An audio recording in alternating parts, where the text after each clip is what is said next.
빛나는 5월을 우리가 맞이했습니다. 오면서 보니까 장미꽃이 아름답게 피어 있는데 너무나 아름답고 귀합니다. 그리고 어제는 카네이션도 보았습니다. 어버이 주일을 맞아서 하나님께 예배하는 주의 사랑하시는 백성들 위해 하나님의 은혜가 가득하시기를 축원드립니다. 네. 오늘 말씀은 단순히 부모님 말씀을 잘 들어라, 부모를 화나게 하지 말아라 정도의 윤리 교육이 아닙니다. 이 말씀은 가정 안에서 드러나는 하나님 나라의 질서를 잘 보여주는 그런 말씀이라고 볼 수가 있습니다. 오늘 말씀은 자녀에게 순종을 이야기하고 또 부모에게는 자녀들을 잘 양육하라 라고 말씀하시죠. 그런데 자세히 보면 그 중심에 주라는 그런 단어가 있습니다. 주 안에서. 주라는 단어가 그 중심에 있죠. 주 안에서 순종하라. 주의 교훈과 훈계로 양육하라. 무엇으로 양육하라고요? 주의 교훈과 훈계로 자녀들을 잘 양육해라 라고 오늘 우리에게 말씀합니다. 즉, 이 말씀은 가정의 중심이 하나님이어야 함을 거듭 말씀하고 있습니다. 자녀들아, 주 안에서 너희 부모에게 순종하라. 이것이 옳으니라. 자녀들은 왜 부모에게 순종해야 합니까? 부모에게 순종함이 옳기 때문에 그렇습니다, 여러분. 부모에 대한 순종이 왜 옳습니까? 부모 순종이 하나님이 세우신 질서이기 때문에 그렇습니다. 아이는 스스로 존재하게 된 사람이 아니죠. 부모를 통해서 생명을 받았습니다. 그래서 부모 공경은 단순한 애절이 아니라 하나님이 세우신 창조 질서를 인정하는 것이 부모를 공경하는 것이고 부모에게 순종하는 것입니다. 오늘 시대는, 오늘을 살아가는 우리들은 내 마음이 기준이죠. 왜 꼭 순종해야 될까? 내가 싫은데 왜 그것을 해야 되지? 그렇게 생각할 때가 많이 있죠. 그러나 성경은 오늘 우리에게 말씀합니다. 옳기 때문에 순종해야 한다. 순종은 감정 이전의 문제입니다. 하나님의 질서를 인정하는 믿음의 행동이 바로 순종이라는 것을 우리가 기억했으면 좋겠습니다. 성경에 보면 많은 인물들이 나오죠. 순종하지 않았던 인물들이 여럿 있겠지만 특별히 엘리의 두 아들 홈리와 비느하스를 우리가 잘 알고 있을 것입니다. 홈리와 비느하스가 누구죠? 그들은 단순히 평범한 사람들이 아닙니다. 제사장 가문에서 태어났고 제사장이었습니다. 그래서 제사장 직분을 가지고 성막에서 일을 했던 사람들이 홈리와 비느하스이지요. 겉으로 보면 이들은 누구보다도 하나님과 가까이 있는 사람들처럼 보이지만 그러나 성경은 그들을 향한 아주 무서운 표현을 그들에게 하고 있죠. 사무엘상 2장 12절 말씀에는 엘리의 아들들은 행실이 나빠 여호와를 알지 못하였다라고 말씀합니다. 단순히 조금 부족했다고 말하는 것이 아니라 하나님을 섬기는 그 일이, 그 행실이 나빴고 그리고 여호와 하나님을 경외하지 않았다라고 무섭게 표현하고 있습니다. 그들이 어떻게 하나님을 제사하는 그 제사를 어떻게 대우고 있습니까? 자기 욕심을 채우는 수단으로 삼았습니다. 하나님께 예배하는 것, 하나님께 제사하는 것을 자기 욕심을 채우는 수단으로 그들이 사용했습니다. 백성들이 하나님께 예물을 드리죠. 그러면 그 예물을 하나님께 바치기 전에 좋은 고기를 이들이 먼저 가져가 버렸습니다. 심지어 성막의 수종들은 여인들과 음행을 저지르는 아주 악행을 저질렀던 이들이 바로 홈리와 비느하스입니다. 거룩해야 될 그 장소가 탐욕과 정욕의 장소가 되어버렸죠. 엘리가 이것을 몰랐을까요? 알았죠. 그래서 아버지 엘리가 그들을 책망했습니다. 사무엘상 2장 24절 말씀에 내 아들들아 그리 하지 말아라 라고 아버지 엘리가 분명하게 단호하게 말을 했습니다. 그런데 거기서 끝나지 않죠. 성경은 그들이 아버지의 말을 듣지 않았다라고 기록하고 있습니다. 그렇다면 홈리와 비느하스는 왜 아버지의 말씀에 순종하지 않았을까요? 아버지의 권위를 인정하지 않았기 때문에 그렇습니다. 왜 순종하지 않았다고요? 아버지의 권위를 인정하지 않았기 때문에 홈리와 비느하스가 아버지의 말에 순종하지 않았습니다. 너희들 그렇게 하지 마! 라고 아버지가 단호하고 분명하게 말했겠죠. 그들의 행실이 악했기 때문에 그들의 믿음이 하나님을 경외하지 않는 믿음이었기 때문에 들리는 말이 많았기 때문에 단호하게 말했을 것입니다. 너희들 그리하지 말아라. 그런데 그 말 듣지 않았습니다. 왜 그렇습니까? 아버지의 권위를 인정하지 않았기 때문에 그렇습니다. 만약에 아버지의 권위가 왕 같은 그런 권세를 가졌다고 한다면, 그래서 죽이기도 하고 살리기도 하는 그런 권세를 아버지가 가졌다고 한다면, 그래서 무에서 유를 창조하는 권위와 권세를 아버지가 가지고 있었다고 한다면 그들이 순종하지 않았을까요? 순종했겠죠. 더 나아가 그들은 단순히 아버지의 말을 순종하지 않은 것이 아니라 더 나아가서 하나님이 세우신 권위를 거절한 행위였습니다. 순종하지 않는 마음의 뿌리, 결국 하나님을 가볍게 여기는 마음에 있기 때문에 그렇습니다. 결국 어떻게 됐습니까?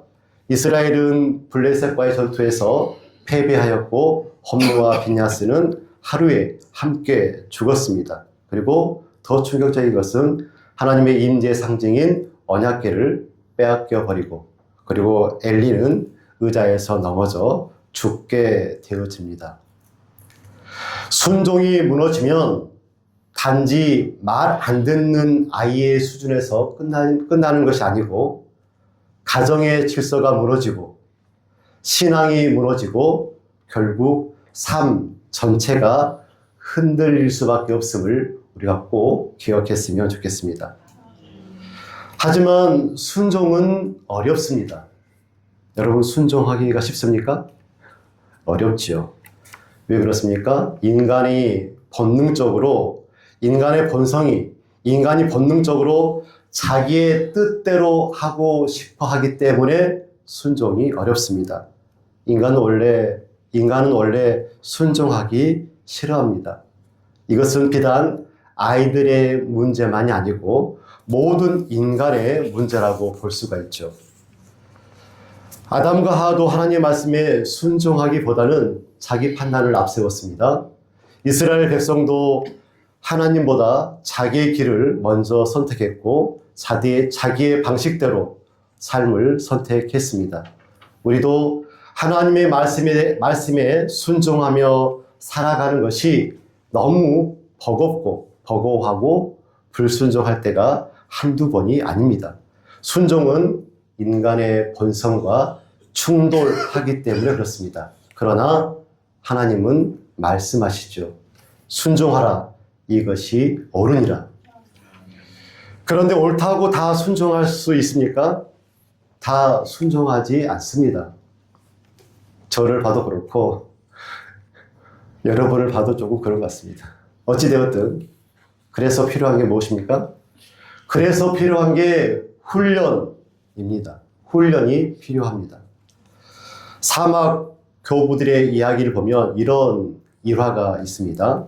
어떤 젊은 제자가 수도원에 들어왔습니다. 그는 큰 믿음을 배우고 싶어 했습니다. 금식을 잘하고 싶었고, 기도를 잘하고 싶었고, 그리고 영적인 능력을 갖기를 원했습니다. 그런데 스승은 그에게 그런 것을 가르쳐 주지 않았습니다. 스승이 그에게 말합니다. 저 마른 나무에 매일 물을 주어라. 문제는 그 나무가 이미 죽은 나무라는 것이죠. 게다가 물을 길러와서 그 나무에게 줘야 되는데 물을 길러오는 그 장소는 무척 멀었습니다. 제자는 속으로 이해되지 않았죠. 여러분이라면 이해가 되겠습니까? 하루, 이틀, 한 달, 1년을 계속 그렇게 어렵게 물을 떠다 그 마른 나무에 주었습니다. 어떻게 됐을까요? 전해지는 이야기로는 어느 날 그 나무에 싹이 났다고 이야기합니다. 스승이 제자에게 그렇게 말을 합니다.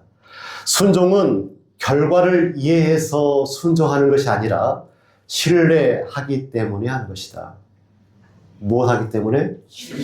신뢰하기 때문에 순종하는 것이다 라고 말을 합니다. 그 순종 훈련을 계속 그 제자에게 시켰겠죠. 믿음을 가지고 순종해야 합니다. 예수님은 아버지이신 하나님의 말씀에 끝까지 순종하셨습니다. 빌립보서 2장 8절 말씀에 죽기까지 복종하셨으니 곧 십자가에 죽으심이라. 예수님의 그 순종이 쉬웠을까요?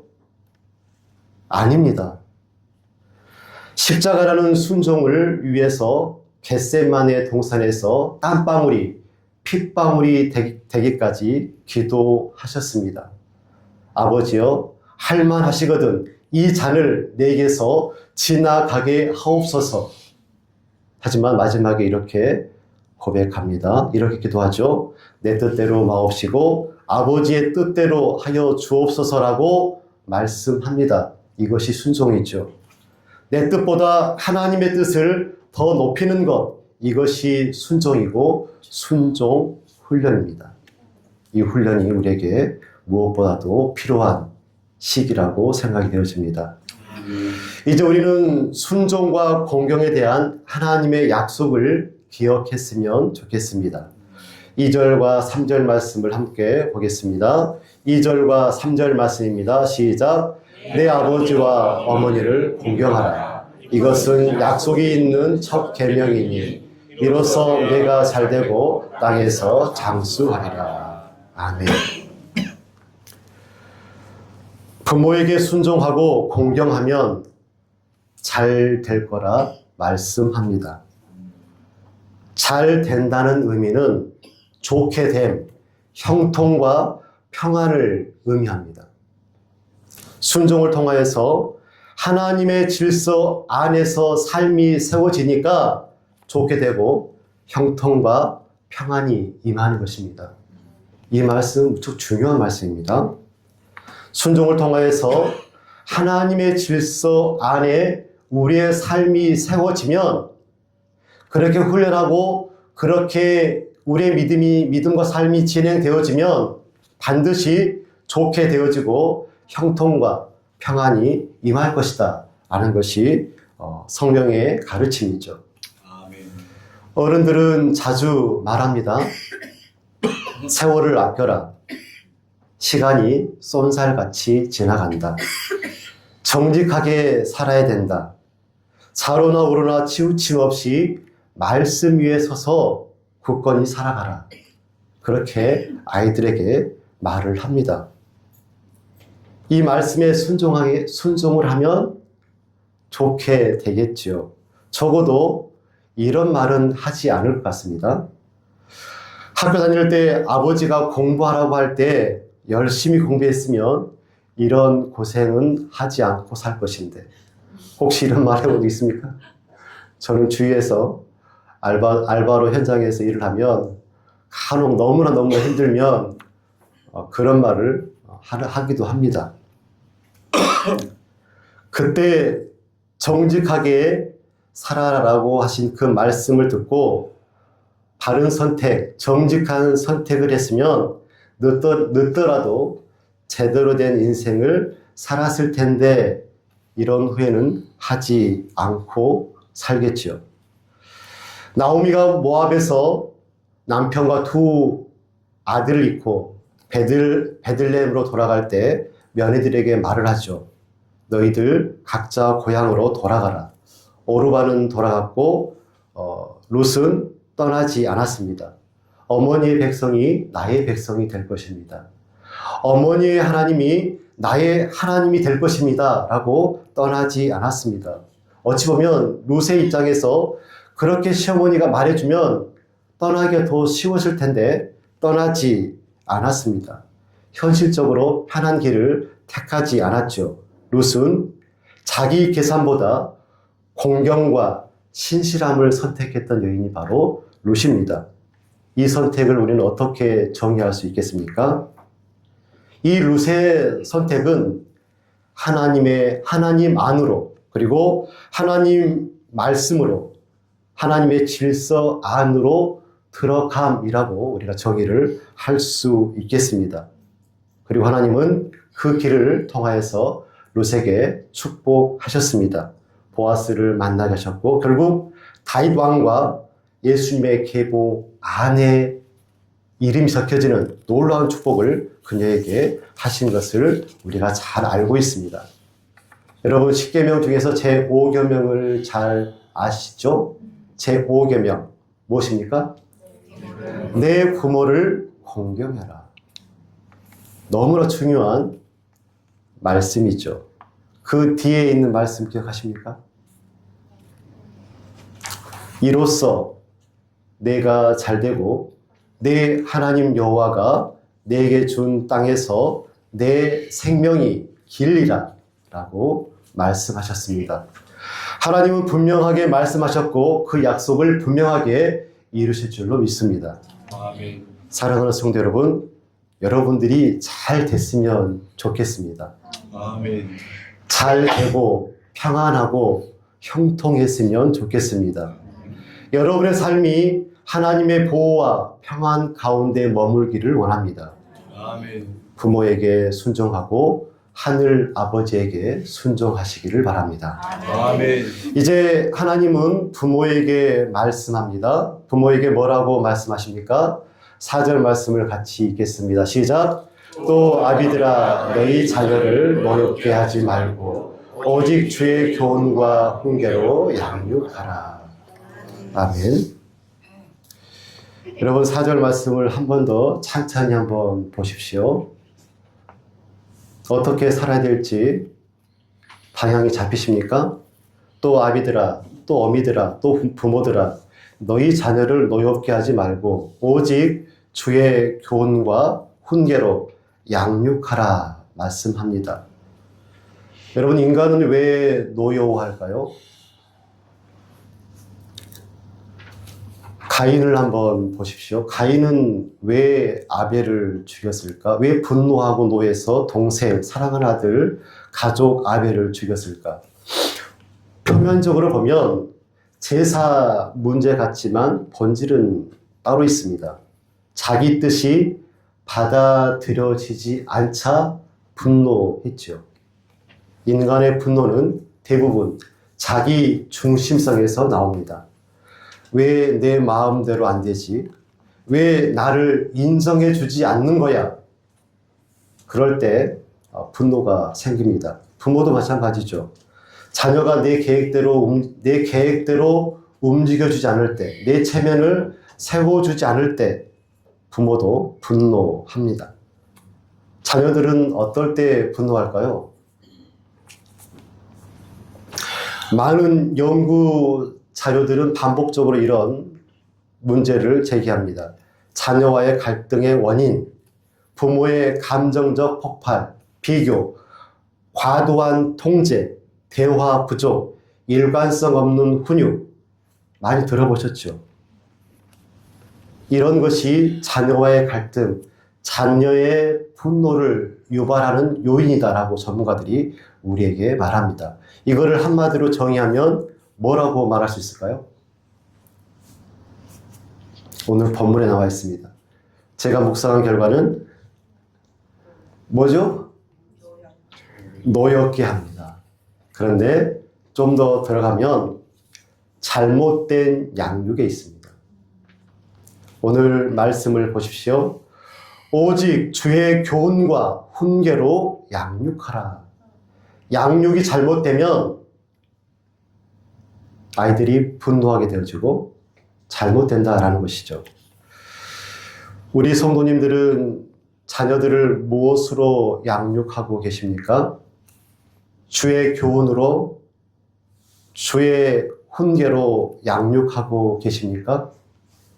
잠언 22장 6절 말씀에 마땅히 행할 길을 아이에게 가르치라. 그리하면 늙어도 그것을 떠나지 아니하리라 말씀합니다.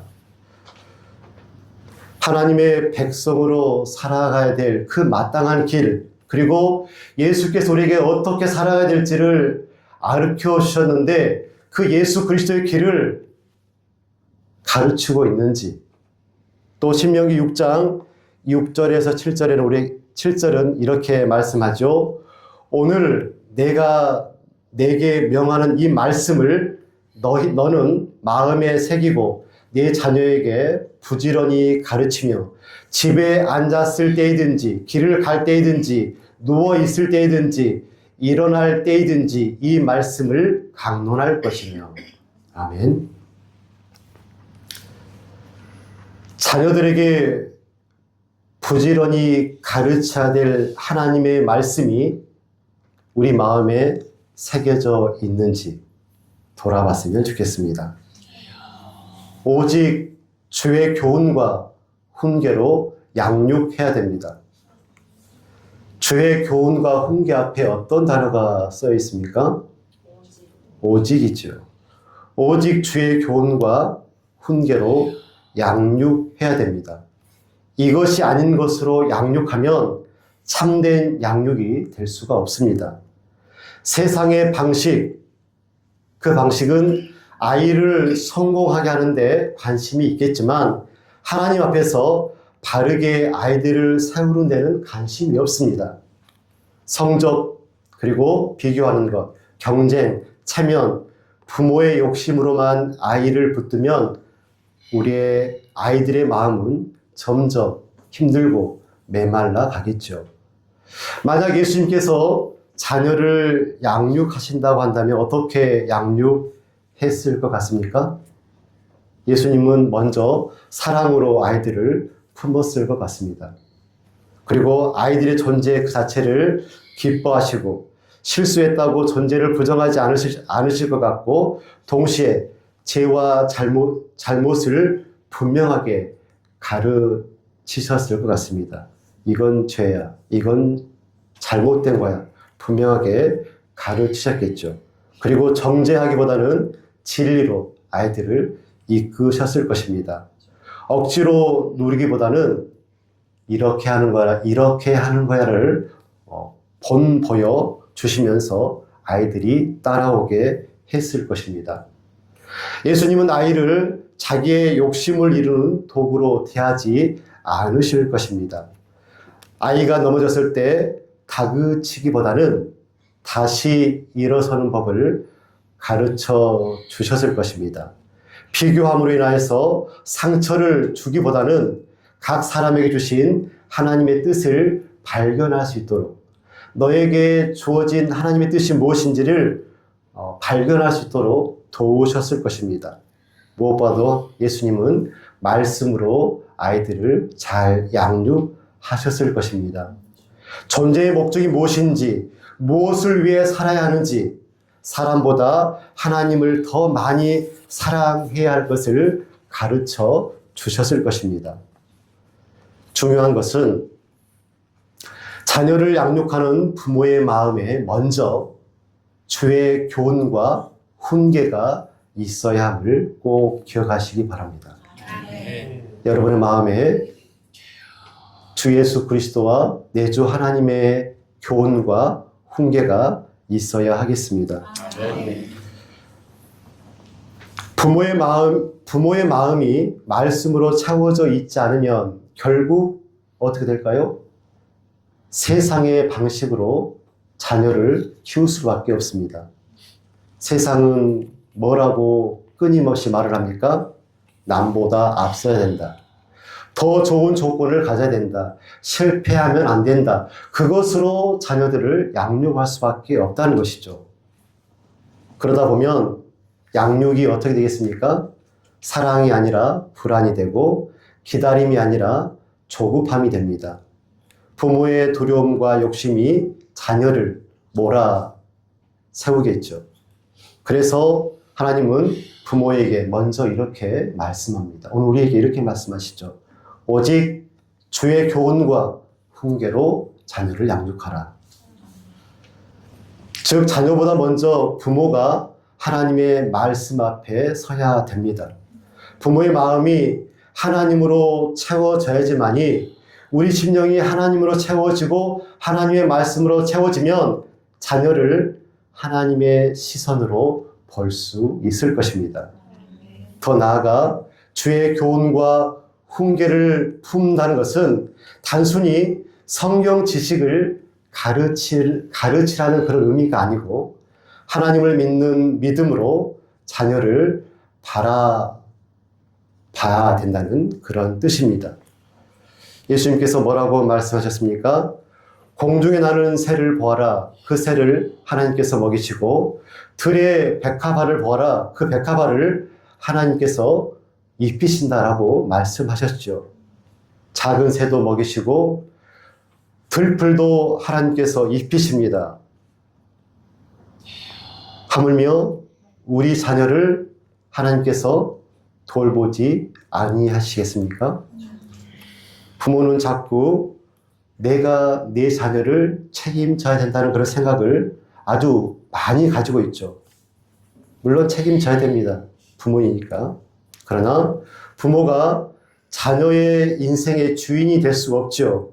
부모는 길을 보여주는 사람이지 자녀의 인생 전체를 붙들고 움직이는 그런 사람이 아닙니다. 부모는 하나님이 아닙니다. 그래서 믿는 부모들은 하나님께 맡길 수 있는 부모가 믿는 부모입니다. 하나님, 제 아이는 저의 아이이기도 하지만 그 전에 하나님의 자녀인 줄로 믿습니다. 하나님은 내 힘과 내 계획보다 하나님께서 더 정확하게 이 아이를 아신 줄로 믿습니다. 하나님, 붙드시고 인도하시고 도우소서라고 기도할 수 있겠죠. 이 믿음이 있을 때 부모는 조금 더 작게 불안해할 수 있고 더 작게 불안하고 비교하는 것 대신에 차라리 하나님께 이 아이를 맡기고 기도할 수 있을 것입니다. 결국 주의 교훈과 훈계로 양육한다는 것은 자녀를 하나님보다 더 굳세게 붙드는 것이 아니라 하나님께로 인도하는 것입니다.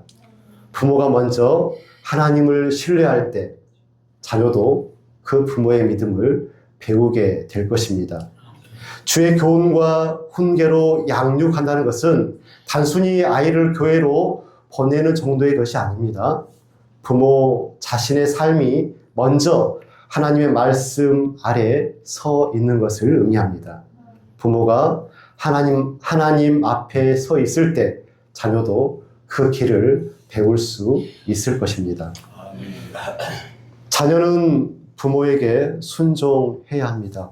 오늘 그 말씀을 우리에게 하고 계시는 것이죠. 왜 순종해야 된다고요? 그것이 옳기 때문에 그렇습니다.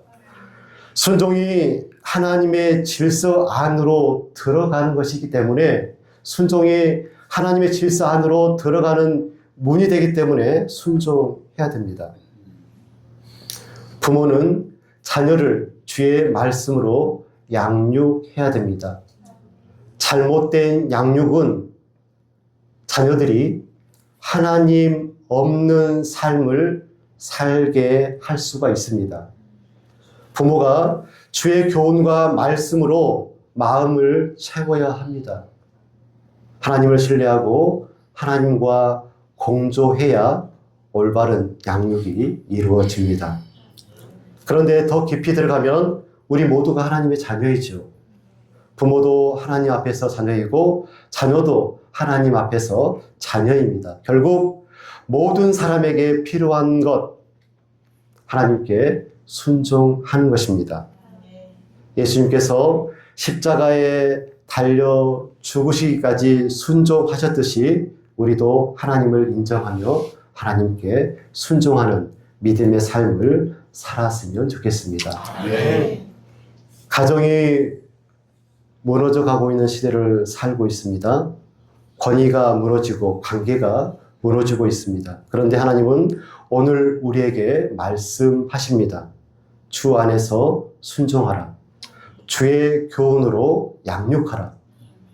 가정의 중심에 하나님이 계실 때, 가정의 중심에, 우리 가정의 중심에 하나님이 계실 때에 순종도 가능하고 양육도 가능하고 사랑도 회복되어질 줄로 믿습니다. 아멘. 오늘 우리의 가정이 다시 하나님 앞에 바로 서는 그 축복이 임하기를 간절히 축원드립니다. 아멘. 사랑과 은혜가 풍성하신 아버지 하나님,